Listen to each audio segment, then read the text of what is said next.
lead someone if they cannot trust you. And what I mean by trust you, that means that they know without a shadow of a doubt that you care about them.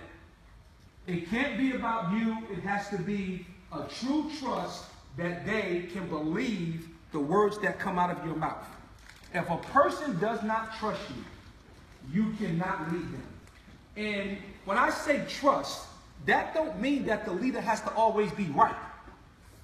Because a huge part of being a leader and being trustworthy is that the people in which you are charged to lead, they know that you are willing to admit when you're not right. A lot of times people get caught up in the thought process, well, I'm the leader, so I always have to be right. Negative. A strong leader is able to admit when they're wrong. Number two, compassion. You know, you can love someone that you don't have to lead. But it's impossible to lead someone without loving them. And the reason I say that is that in order to be an effective leader, there has to be a compassion in your heart that you genuinely care about people. And I'm not talking about your family members. I'm not talking about your best friends. I'm talking about genuinely caring about other people. And I'm going to give you an example. I work in the Atlanta Braves organization.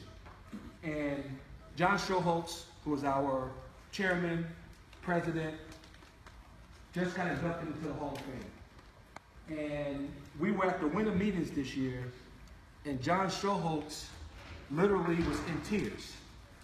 And he shared the story with the entire room. This was about 15 minutes before the Hall of Fame announcement was going to happen. And we're all sitting in a suite, matter of fact, right here in Washington, D.C. And John Schulholz is just pacing the room. He's pacing back and forth.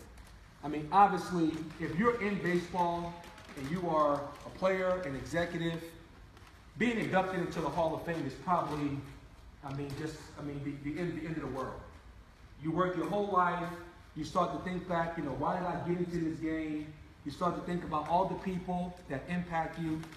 And John Schulholz told us